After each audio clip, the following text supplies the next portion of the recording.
Thank you, Jack. Beautiful, beautiful, beautiful.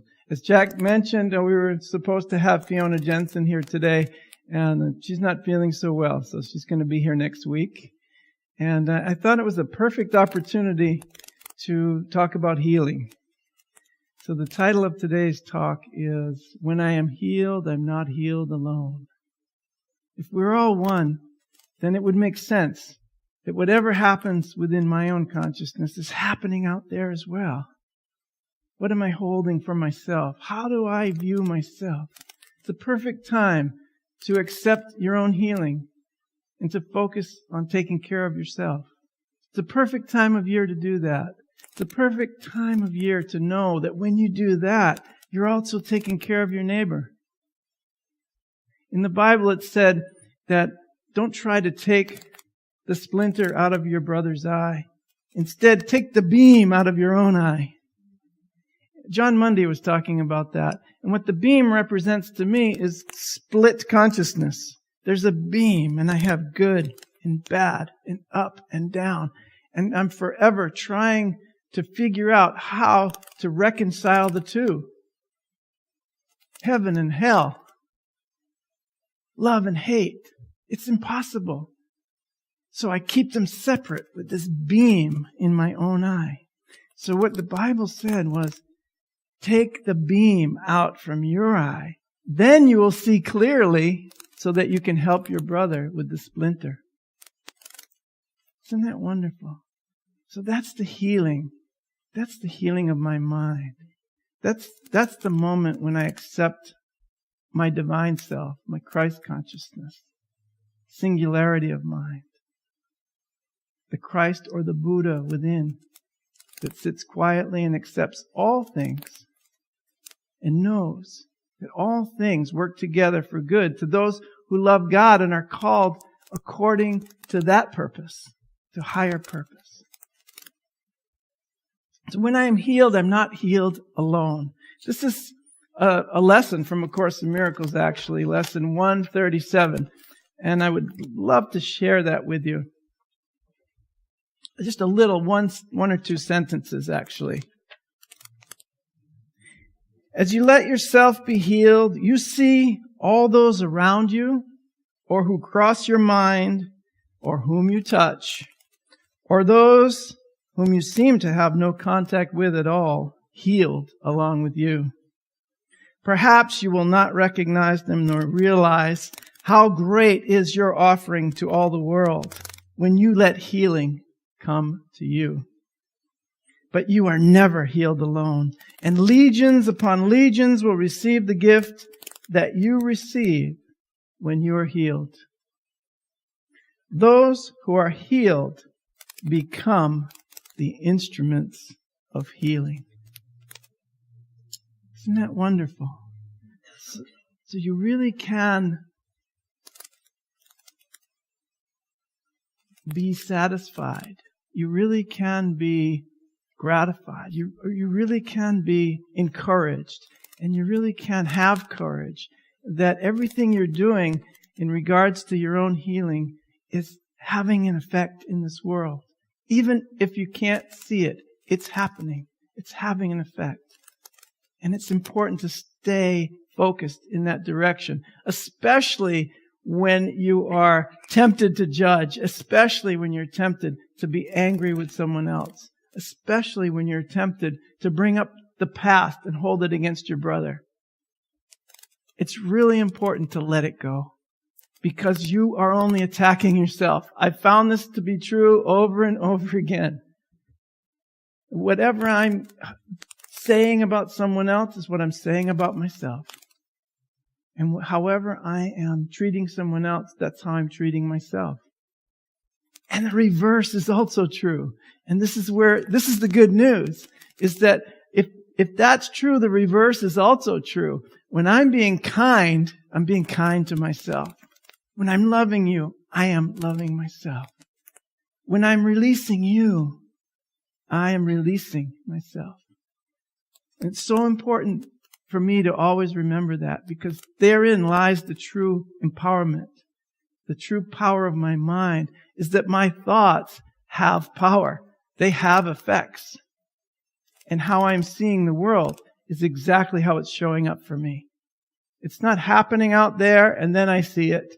It's happening in here and then I see it.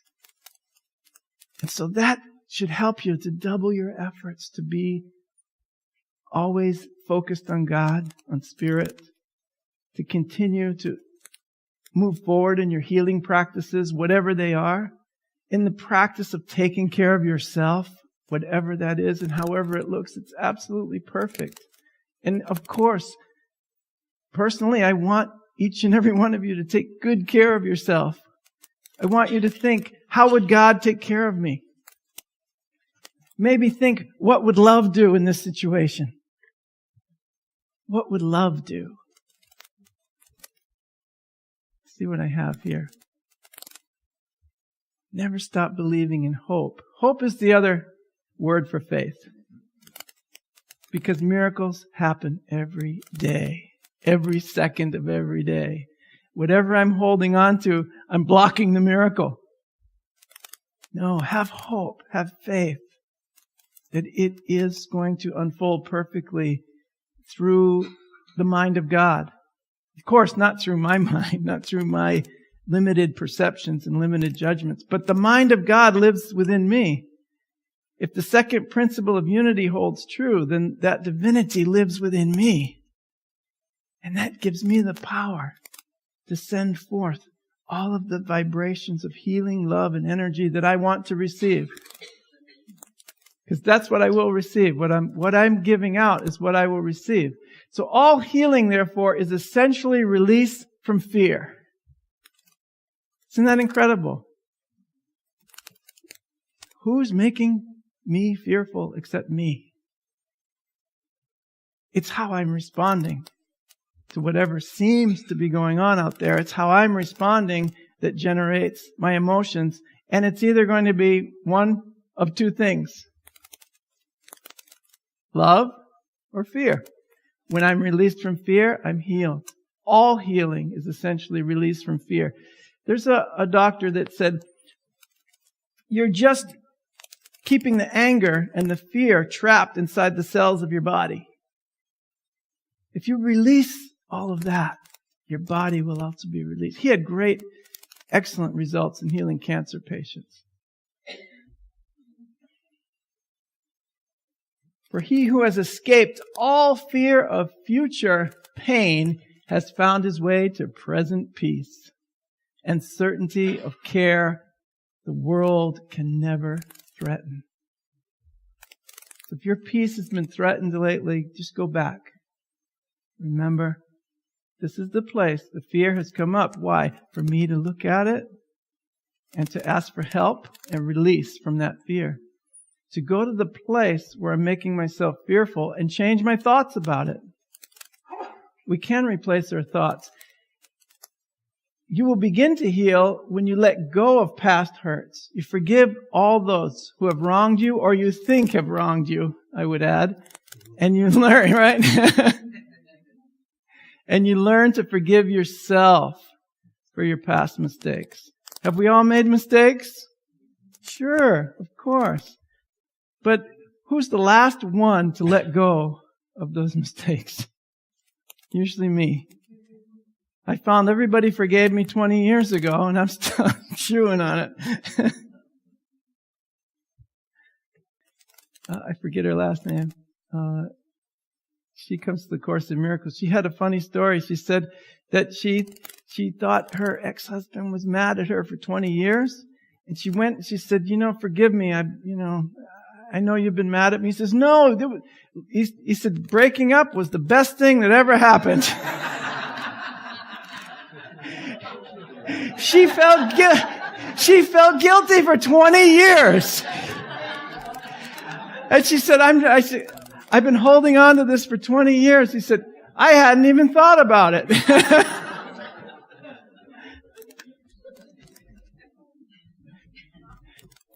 So we do not dwell on the past by dwelling there. We do not heal the past by dwelling in the past. We're usually dwelling in something that's not true and never happened. We heal the past by living fully in the present. being fully alive and present right here, right now, in the moment. Keep forgetting the past. You're not going to heal it by going back there. We heal it in the present, right now, today.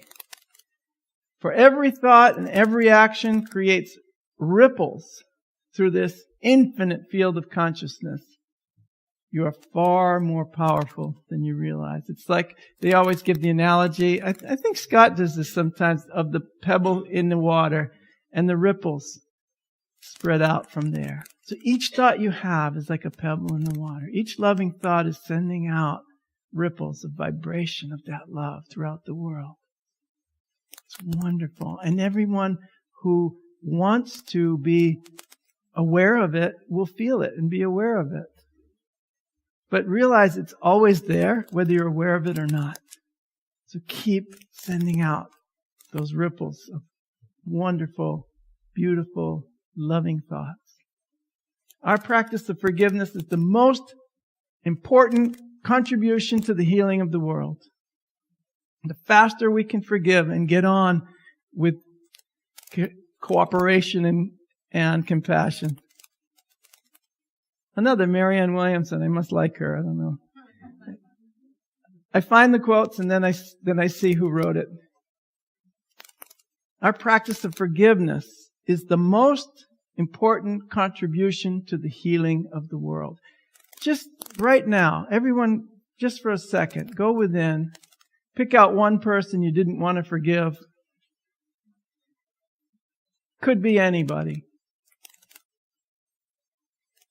Someone out there in the world, someone in your family, a friend, a neighbor, someone from your past. Maybe it was a relationship you had 20 years ago. And I want you to say their name silently to yourself. Get them in your mind. Say, I release you in the name of my own freedom. Say that out loud. I release you in the name of my own freedom. I release you in the name of my own freedom. One more time. I release you in the name of my own freedom. I release you in the name of my own freedom. Excellent. Thank you. Thank you.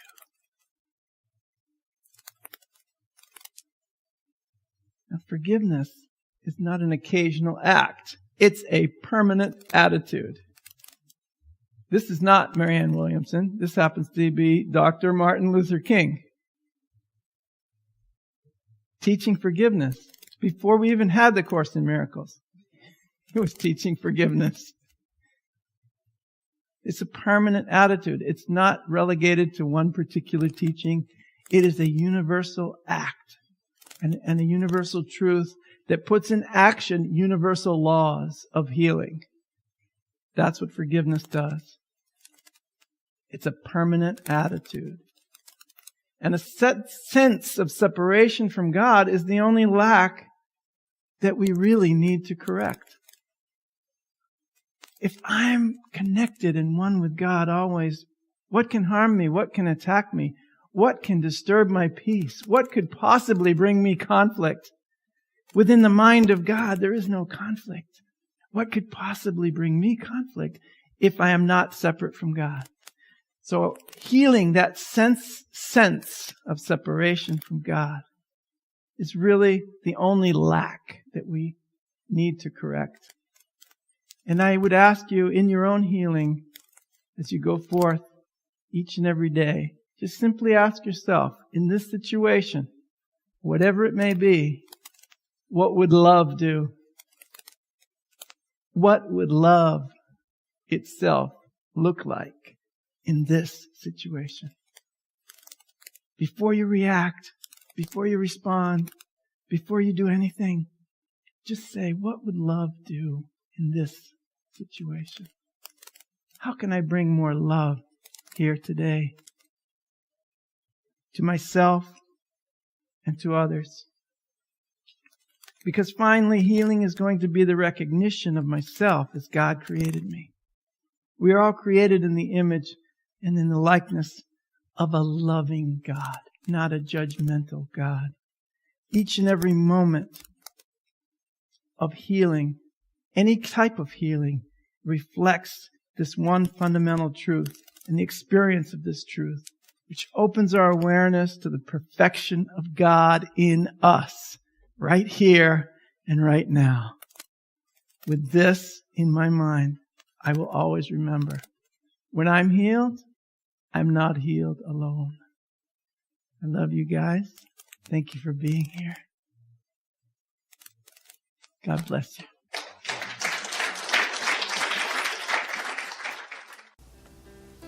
You have been watching the message from our Sunday celebration service here at Unity on Cape Cod, providing a positive path for spiritual living.